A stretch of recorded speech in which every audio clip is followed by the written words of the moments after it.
এবারে নিত্যপণ্যের বাজার দর এবং সাথে মাছের বাজারের খোঁজ খবর সম্পর্কে জানাতে আমাদের সহকর্মীরা আমাদের সাথে যুক্ত হচ্ছেন নেত্রকোনা এবং মাদারীপুর থেকে।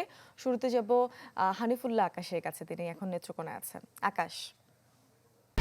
1, 2, 3 ঢাকায় জমি জিতে নিন 100% ক্যাশব্যাক সহ 20 কোটি টাকার পুরস্কার। মূর্ছনা ঈদের পর থেকেই কিন্তু গত এক সপ্তাহে দু একটি পণ্য ছাড়া বাজারে কিন্তু অন্য যে কাঁচা বাজারে যে পণ্যগুলো রয়েছে সেগুলোর দাম কিন্তু বাড়েনি। তার মধ্যে দাম বৃদ্ধির তালিকায় রয়েছে রসুন। গত এক সপ্তাহে কিন্তু রসুনের কেজি প্রতি 20 টাকা বেড়েছে, 5 টাকা কেজি প্রতি পেঁয়াজের দামও বেড়েছে, সেই সাথে বেড়েছে আলুর দামও। গত সপ্তাহে যে পেঁয়াজ 50 টাকা দরে বিক্রি হচ্ছিল সেটা কিন্তু আজকে 55 টাকা কেজি দরে বিক্রি হচ্ছে। ঠিক তেমনি কিন্তু ঈদের বাজারে কিন্তু আলুর দর ছিল প্রতি কেজি 50 টাকা, এখন 55 টাকা দরে বিক্রি করা হচ্ছে। এবং ঈদের বাজারে কিন্তু রসুন ছিল 100 টাকা, সেই রসুন কিন্তু এখন বেড়ে 120 টাকা কেজি দরে বিক্রি করছেন ব্যবসায়ীরা।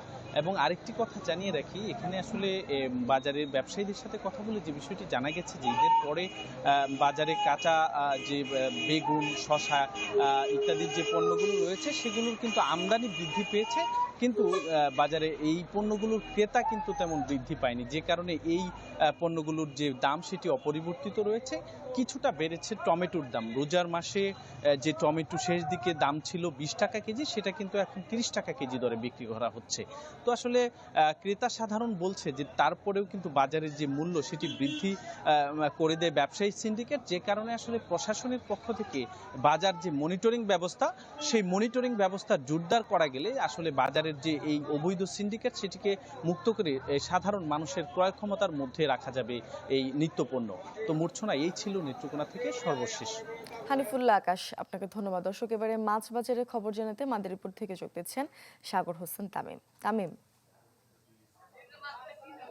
যে মূর্ছনা আসলে ঈদ কিন্তু এক সপ্তাহ হতে চললো, পার হয়েছে, তবে এর মধ্যে কিন্তু মাদারীপুরে যে মাছের বাজার সেখানে কিন্তু দাম অনেকটা বৃদ্ধি পেয়েছে বলে ক্রেতারা অভিযোগ করেছে।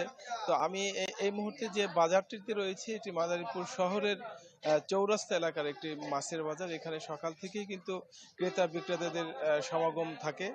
তবে এই সময় কিন্তু মাছের দাম অনেকটা বৃদ্ধি পেয়েছে। বর্তমানে যে মাছ বিক্রি হচ্ছে বিভিন্ন প্রজাতির মাছ বিভিন্ন দামে, এর মধ্যে রুই বিক্রি হচ্ছে 450 টাকা, কাতল বিক্রি হচ্ছে 300 থেকে 320 টাকা, চিংড়ি বিক্রি হচ্ছে 1200 থেকে 1400 টাকা, ইলিশ কিন্তু 1 কেজি সাইজের যে ইলিশ সেটি বিক্রি হচ্ছে 2000 থেকে 1800 টাকা।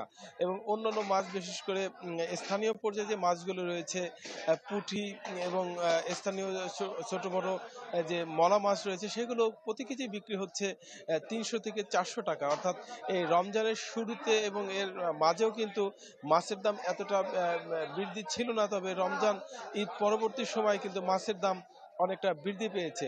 এজন্য আসলে খুচরা ক্রেতারা যেটি বলছে, পাইকারি পর্যায়ে যদি মাছের দাম একটু কম হয় তাহলে কিন্তু তারা খুচরা পর্যায়ে কম বিক্রি করতে পারে, যে কারণে আসলে অন্য সময়ের তুলনায় কিন্তু এই খুচরা বাজারগুলোতে ক্রেতারও অনেকটা সংকট রয়েছে এবং অন্যান্য সময়ের তুলনায় বিক্রি কিছুটা কম হচ্ছে। আসলে সব মিলে এটুকু বলা যায় যে মাছের বাজার অন্য সময়ের তুলনায় কিন্তু এখন অনেকটা বেশি রয়েছে বলে বলছে। তো এজন্য আসলে খুচরা এবং পাইকারি বাজারের মধ্যে এই যে দামের হেরফের, এর জন্য ভ্রাম্যমাণ আদালত পরিচালনা করলে আসলে কিছুটা দাম নিয়ন্ত্রণে থাকবে বলে ক্রেতারা অভিযোগ দাবি করেছে। এই কারণে বিশেষ করে বাজারগুলোতে যেন কিছুটা হলেও মোবাইল কোর্ট পরিচালনা করা হয়, এটি দাবি রয়েছে। তো এই ছিল আমার কাছে মূর্ছনা। তামিম, আপনাকে ধন্যবাদ। দর্শক, মাদারীপুর এবং নেত্রকোনা থেকে আমাদের সহকর্মী আমাদের সাথে যুক্ত হয়েছিলেন, জানাচ্ছিলেন নিত্যপণ্যের বাজার দর সম্পর্কে।